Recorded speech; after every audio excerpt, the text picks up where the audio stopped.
साथियों, कभी कभी ऐसा होता है कि हम छोटी छोटी चीज़ों को देखते हैं और उनको अवॉइड करके, उनको इग्नोर करके हम आगे बढ़ जाते हैं और सोचते हैं इनका क्या ही महत्व है हमारे जीवन में, या हमारी पढ़ाई से संबंधित क्या महत्व है। तो उसी तरह से एक वीडियो, जो आज का वीडियो है मध्यकालीन भारतीय इतिहास या मध्यकालीन भारतीय इतिहास को जानने वाले स्रोत, इसके विषय में ये वीडियो लेकर मैं पुनः उपस्थित हूँ आप सभी के सामने। और आप सभी का बहुत बहुत स्वागत है, अभिनंदन है आपके अपने यूट्यूब चैनल अज्ञान क्लासेस पर। अगर आप भी सोच रहे हैं कि ये वीडियो आपको कुछ नहीं देने वाला है, तो आप वीडियो को स्किप करके जा सकते हैं। और अगर आपको लगता है कि वीडियो देखना चाहिए तो ज़रूर देखिए और उसके बाद ही वीडियो को रेट कीजिएगा। तो दोस्तों, चलिए शुरू करते हैं।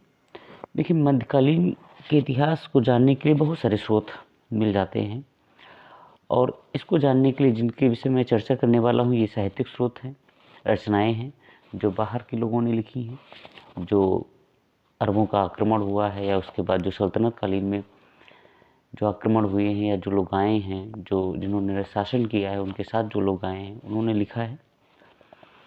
तो बहुत सारी चीज़ें हैं। और स्रोत होते क्या हैं? स्रोत ये हैं कि जैसे बीते हुए समय में या इतिहास जो हमारा हो चुका है उसके संबंध में जो चीज़ें जानकारी हमें देती हैं, उन घटनाओं के संबंध में जो साधन जानकारी देते हैं, उन साधनों को हम क्या कहेंगे? स्रोत कहेंगे।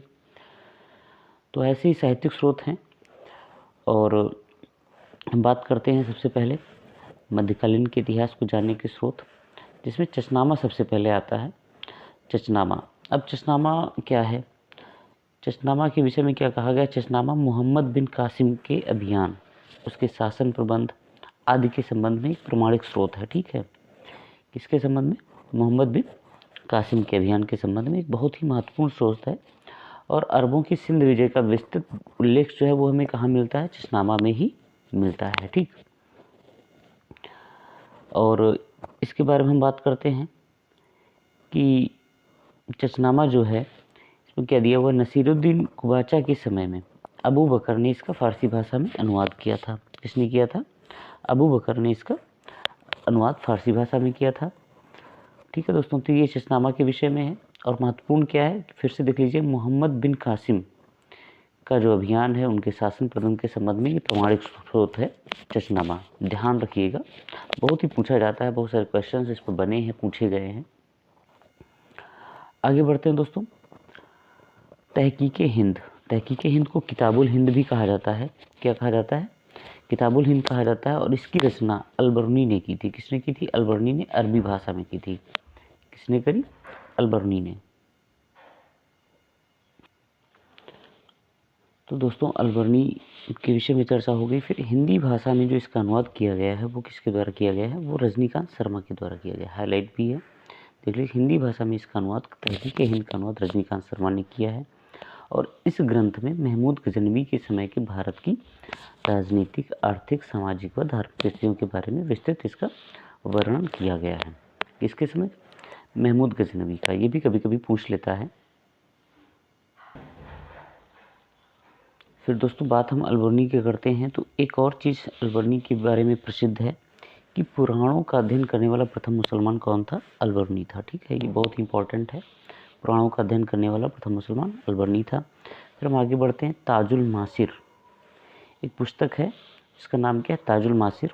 इसकी रचना किसने की थी? सदरुद्दीन मोहम्मद हसन निजामी ने। सदरुद्दीन मोहम्मद हसन निजामी ने इसकी रचना की है। और यह एक ऐसी पहली पुस्तक है जो दिल्ली सल्तनत के इतिहास को गजनी, मध्य एशिया अथवा इस्लाम के इतिहास से अलग करती है। ठीक है, इसके पहले जो पुस्तकें हैं वो गजनी, जैसे मोहम्मद गौरिया, ये जो भी मतलब हुआ है, जो भी शासक आए हैं, तो उनके इतिहास को लेकर के मध्य एशिया और इस्लाम के इतिहास के संबंध में हैं, वो उनसे जुड़ी हुई हैं। लेकिन ये पहली पुस्तक ऐसी थी जिसने इतिहास को गजनी, मध्य एशिया अथवा इस्लाम के इतिहास से अलग किया या अलग करती है। और ये मूल रूप से किस भाषा में है? अरबी भाषा में। कौन सी भाषा में? अरबी भाषा में है। ज़्यादातर पूछा जाता है कि इस पुस्तक के रचयिता कौन है, इस पुस्तक को किसने लिखा है, लेखक कौन है, और यह किस भाषा में है। तो मोस्टली ये क्वेश्चंस पूछे जाते हैं, चाहे यूपीपीसीएस का हो या यूपी ट्रिपल एससी में हो, या आर ओ यूपीपीसीएस से जो भी होते हैं एग्जाम्स, इनमें पूछे जाते हैं। तो ये महत्वपूर्ण क्वेश्चंस हैं। आगे बढ़ते हैं दोस्तों। आगे तबकाते नासिरी। क्या है? तबकाते नासिरी। तो तबकात-ए नासिर में क्या लिखा हुआ? मोहम्मद गौरी के भारत विजय तथा तुर्की सल्तनत के इतिहास का प्रत्यक्ष विवरण इसी ग्रंथ में मिलता है। ठीक है, मोहम्मद गौरी के भारत विजय तथा तुर्की सल्तनत के इतिहास का प्रत्यक्ष विवरण किसमें मिलता है? तबकात-ए नासिरी में मिलता है। और इसकी रचना मिनहाज-उस-सिराज ने की थी। किसने की थी? मिनहाज-उस-सिराज ने की थी। ठीक। और तबकात, ये जो वर्ड होता है तबकात, तबकात का मतलब क्या होता है? तबकात एक सामान्य इतिहास से संबंधित ग्रंथ होते हैं जिसमें विभिन्न समुदायों के संबंध में क्या है जानकारी प्रस्तुत की जाती है, उनको तबकात कहा जाता है। ये भी जान लीजिएगा। आगे बढ़ते हैं। तारीख़ फिरोज शाही। तारीख़ फिरोज शाही, इसके लेखक कौन है? इसके लेखक हैं जियाउद्दीन बरनी। ठीक है, जियाउद्दीन बरनी ने बहुत सारी पुस्तकें लिखी हैं। एक और पुस्तक मैं आगे चर्चा करने वाला हूँ। तारीख़ फिरोज शाही की जो लेखक हैं वो है जियाउद्दीन बरनी। कौन सी भाषा में लिखा गया? फारसी भाषा में लिखा गया है। और यह तबकात नासिरी के ठीक बाद से लिखा ग्रंथ है। अभी आपने चर्चा की तबकात नासिरी, और उसके बाद जो इतिहास है वो आपको उसके तुरंत बाद का इतिहास आपको तारीख़ फिरोज शाही में मिल जाएगा। ठीक, आगे बढ़ते हैं। फतवाए जहांदारी। ठीक, फतवाए जहांदारी, इस ग्रंथ का जो लेखक है वो भी कौन है? जियाउद्दीन बरनी ही है। जियाउद्दीन बरनी के द्वारा लिखा गया है। और इसमें क्या बताया गया? आदर्श मुसलमान शासकों के गुण क्या होने चाहिए, उनका वर्णन इस ग्रंथ में किया गया है फतवाए जहांदारी में। ठीक दोस्तों, फिर आगे देखते हैं। फतुहाते फिरोज शाही। फतुहाते फिरोज शाही, तो यह क्या है? यह सुल्तान जो फिरोज शाह तुगलक हुए हैं उनकी आत्मकथा है। फतुहाते फिरोज शाही, ये उनकी आत्मकथा है। किसकी? फिरोज शाह तुगलक की ही आत्मकथा है ये फतुहाते फिरोज शाही। ठीक, और इसका जो उनका उद्देश्य था लिखने का, वो सिर्फ एक ऐसा उद्देश्य था कि वो खुद को आदर्श मुसलमान शासक सिद्ध करना चाहते थे, और इसलिए इस पुस्तक को उन्होंने लिखा, फतुहाते फिरोज शाही। ये उनकी आत्मकथा है। आगे दोस्तों है तारीख़ यामिनी, जिसको किताबुल यामिनी भी कहा जाता है। इसके लेखक कौन है? इसके लेखक हैं उतबी। और इस पुस्तक में सुबुक्तगीन और महमूद गजनवी का 1020 ईस्वी तक का इतिहास वर्णित है। उतबी बहुत ही फेमस नाम है, पूछा गया है। तारीख़ यामिनी, किताबुल यामिनी, इसके लेखक हैं उतबी, और सुबुक्तगीन और महमूद गजनवी, इनका इतिहास इसमें वर्णित है। दोस्तों आगे रेहला। रेहला तो आप सभी लोग भी परिचित हों कि अफ्रीकन यात्री इब्न बतूता ने इस पुस्तक की रचना की थी। किसने रचना की? Ibn Battuta. इब्न बतूता आगे हम चर्चा करें कौन थे। इस पुस्तक में भारत की राजनीतिक, सामाजिक, आर्थिक और सांस्कृतिक स्थिति का विस्तृत वर्णन किया गया है। ठीक, सल्तनत काल में ऐसा क्या रही है, और सल्तनत काल में डाक व्यवस्था का विस्तृत वर्णन किसने किया है? इब्न बतूता ने रेहला में ही दिया हुआ है।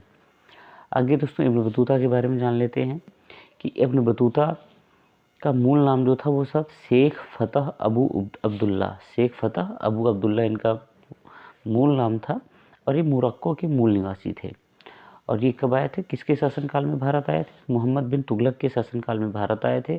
और ये लगभग 14 वर्षों तक भारत में रहे थे। माफ़ कीजिएगा, 14 वर्षों तक भारत में रहे थे। तो इनकी बहुत सारी क्वेश्चंस देखिए कि इन्होंने किस ग्रंथ की रचना की?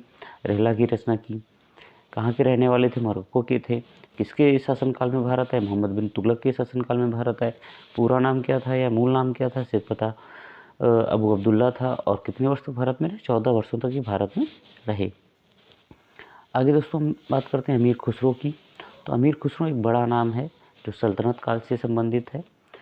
अमीर खुसरो की जो प्रसिद्ध रचनाएं हैं जिनके बारे में प्रश्न पूछे गए हैं, किरान उस सदायन है, खजान उल फुतूह है, मिफ्ताह उल फुतूह है, नूह सिपीहर है, और एजाज सुखरबी हैं। ये उनकी महत्वपूर्ण रचनाएं हैं जो पूछी गई हैं।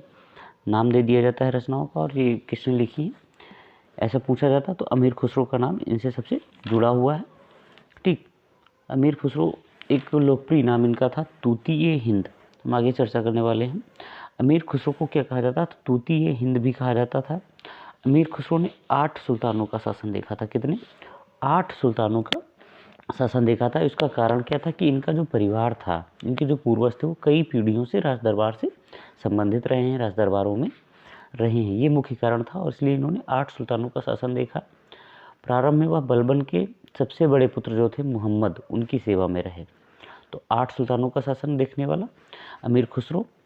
और आगे अलाउद्दीन खिलजी ने जब दक्षिण अभियान किया था उसमें इनके साथ में कौन था? अमीर खुसरो ही थे। ये भी प्रश्न पूछा गया है, अलाउद्दीन खिलजी के साथ दक्षिण अभियान में कौन सा लेखक, कौन सा प्रसिद्ध व्यक्तित्व साथ में था, तो अमीर खुसरो साथ में इनके थे।